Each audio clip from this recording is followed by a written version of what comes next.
Hello good morning students. Next topic जो है आपका वो है स्टोर ऑर्गेनाइजेशन एंड कंट्रोल। आप लोगों को एक बात बता दूं बेटा, मैं कई स्टूडेंट्स के मेरे पास इस तरह के मैसेज आ रहे हैं कि मैम ये वाला टॉपिक आपने कराया है, ये हमारी बुक में नहीं है। तो बेटा ये थोड़ा सा आप लोगों को मैनेज करना पड़ेगा। जो मेरे पास बुक है वो 4-5 साल पुरानी बुक है और ऐसा कोई भी टॉपिक आपको नहीं कराया जा रहा जो कि रिलेटेड ना हो। ठीक है, नई बुक्स में हो सकता है वो टॉपिक कट गया हो और वो टॉपिक वैसे ही आपको एक लाइन में कहीं पर एक्सप्लेन किया गया हो और यहाँ पर वो ब्रीफ में किया गया है। तो मैं जो करवा रही हूँ उसको सभी को आपने ध्यान से करना है। ठीक है, उसके बाद नेक्स्ट टॉपिक है आपका store organisation and control. Store organisation क्या होता है? स्टोर ऑर्गेनाइजेशन होता है जैसे कि आपने माल मंगवाया है। अब हम बात करते हैं एक एग्जाम्पल के थ्रू, हम इस चीज़ को क्लियर करेंगे। जैसे फॉर एग्जांपल एक फैक्ट्री में कोई प्रोडक्शन करना है और उस प्रोडक्शन में आपको डिफरेंट टाइप्स का रॉ मटेरियल चाहिए। कहीं पर आपको कॉटन चाहिए, कहीं आपको थ्रेड चाहिए, यार्न चाहिए है। यार्न में आपको वेराइटीज़ ऑफ कलर चाहिए हैं, तो आप डिफरेंट उसमें स्क्रू पार्ट्स वगैरह चाहिए, नीडल्स वगैरह चाहिए हैं। तो वो डिफरेंट चीज़ें आपके पास आ जाती हैं। तो आप एक स्टोर हाउस, क्योंकि ऐसा तो है नहीं कि आपके पास ऑर्डर आया और आप उसी दिन रॉ मटेरियल का ऑर्डर देंगे। आप कुछ ना कुछ स्टोर में कैप्ट कर भी रखेंगे ताकि ना फ्यूचर जब भी आपको किसी चीज़ की ज़रूरत हो तो आपको एक एक चीज़ के लिए मार्केट में ना जाना पड़े, आप इजीली कंफर्टेबली उन चीज़ों को आप ले लें। तो कहता है कि वहाँ पर आपको एक स्टोर को मैनेज करना पड़ता है, ऑर्गेनाइज करना पड़ता है, उसमें आपको सारी चीज़ों को रखना पड़ता है और ये देखना पड़ता है कि ऐसा ना हो कि कोई चीज़ें आपने ली हैं और उनको रख दिया, फिर दोबारा से चीज़ आई और उसमें से कुछ निकाल कर फिर आपके स्टोर में कैप्ट हो गई और इस तरह से स्टोर में आपका काफ़ी सारा स्टॉक जो है वो रखा गया और जिससे वर्किंग कैपिटल जो आपकी है वो ब्लॉक होकर रह गई। तो आपको एक प्रॉपर प्लानिंग करनी पड़ती है कि आपको कितना माल स्टॉक में रखना है, कितना माल आगे आपको गोडाउन से आपकी जो फैक्ट्री है जहाँ पर प्रोडक्शन होती है, प्रोडक्शन हाउस है, वहाँ पर आपको ट्रांसफ़र करना है। और उसके अलावा आपको ये चीज़ें भी देखनी पड़ती हैं कि कितने प्राइस का माल जो है वो इशू किया जा रहा है, क्योंकि जो प्राइजेस में फ्लक्चुएशंस हैं वो बहुत ज़्यादा नॉर्मल सी चीज़ है, होती रहती है, जिसकी वजह से और कई बार आपका ऐसा होता है कि आप नए माल को निकालते रहें और पुराना माल रह जाता है, जिससे वो ऑब्सोलेंस में आ जाता है, मीन उसका प्रचलन ख़त्म हो जाता है, लोग उन चीज़ों को यूज़ करना बंद कर देते हैं। जैसे आपकी काफ़ी सारी चीज़ें हैं इस तरह की, जैसे वॉशिंग मशीन है, पहले आपकी सिंगल वॉशिंग के लिए आती थी, फिर आपकी ड्रायर में सेमी में आने लग गई, फिर फुली में आने लग गई।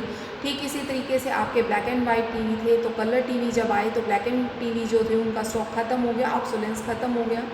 जब आपके पास कंप्यूटर्स आए तो आपके टाइपराइटर ख़त्म हो गए। जब आपके पास लैपटॉप आए तो आपके बोर्ड जो कंप्यूटर्स हैं प्रॉपर डेस्क बोर्ड वाले वो ख़त्म हो गए। फिर आपके पाम टॉप्स आए या फिर आपके ये क्या कहते हैं इनको, टैबलेट्स वगैरह आए, तो आपके जो लैपटॉप्स हैं उनका ट्रेंड ख़त्म हो गया या कम हो गया। तो कहता है इस तरह की भी चीज़ें आपकी नहीं होनी चाहिए।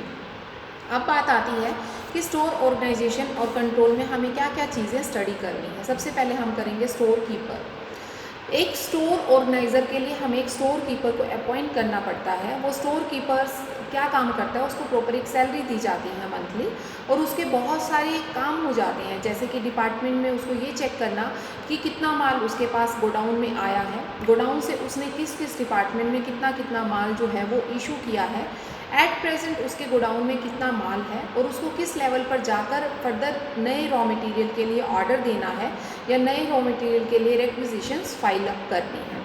उसे हर चीज़ गोडाउन में रखे हुए हर माल जो भी उसका प्रोडक्ट रखा हुआ है, जो भी रॉ मटेरियल है, उसका प्रॉपर उसको नेचर के अकॉर्डिंग उसका क्लासिफिकेशन उसको पता होना चाहिए, टाइप पता होना चाहिए, उसको स्पेसिफिकेशंस के अकॉर्डिंग उसमें स्टोर करना, ऑर्गेनाइज करना उसकी रिस्पॉन्सिबिलिटी हो जाती है। अब उससे अलग उसकी क्या क्या रिस्पॉन्सिबिलिटीज़ हैं, क्या क्या ड्यूटीज़ उसकी हैं या वो क्या क्या फंक्शंस करता है, वो क्या है।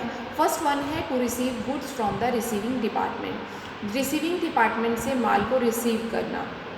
रिसीव करने का मतलब है कि उसको प्रॉपर रैक्स में, अलमीरा में या प्रॉपर डिब्बे कंटेनर्स बने हुए हैं, बिन्स हैं, उनके अंदर उसको फिल करना, उनको प्रॉपर प्लेस पर अरेंज करना। To issue the material to the job. Issue the material to the job का मतलब है फैक्ट्री में जहाँ पर आपकी प्रोडक्शन होती है, प्रोडक्शन हाउस है, वहाँ पर रिक्वायर्ड मटेरियल को इशू करना।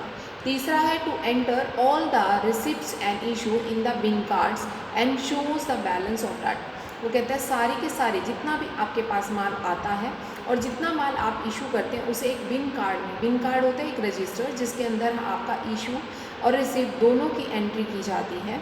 उसके बैलेंस को अपडेट रखते हैं आप कि लास्ट एंट्री में आपका बैलेंस कितना था।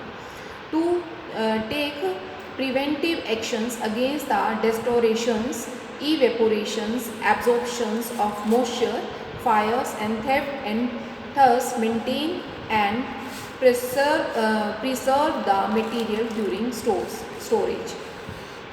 वो कहता है कि इसके साथ साथ आपको और भी प्रिवेंटिव एक्शंस, मतलब जो आपके पास गोडाउन में माल रखा गया है उसकी देख रेख के लिए आपको प्रिवेंटिव एक्शंस लेने होते हैं कि आपका माल डेटोरेशंस में तो नहीं है, इवेपोरेट तो नहीं हो रहा। इवेपोरेट का मतलब है कि आपका माल हवा में जैसे अपने आप से उड़ जाता है। अगर आप पेट्रोल को ओपन बिना किसी कंटेनर में डालें, अगर उसको लूज़ में रख देते हैं तो वो उड़ जाएगा। इसी तरीके से मॉइस्चर, कई चीज़ें होती हैं जो मॉइस्चर पकड़ लेती हैं, उनको आपने सील पैक डिब्बे में रखा है, नहीं रखा है।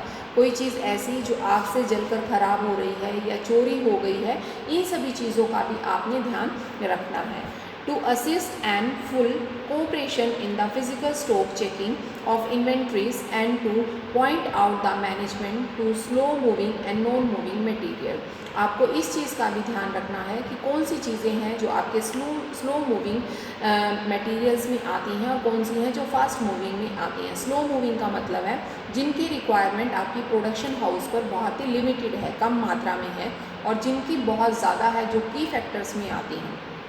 की फैक्टर्स मतलब जिस रॉ मटेरियल की सबसे ज़्यादा रिक्वायरमेंट होती है आपकी प्रोडक्शन हाउस में, जो बेस मटेरियल होता है उसको एज अ की फैक्टर मटेरियल भी बोला जाता है।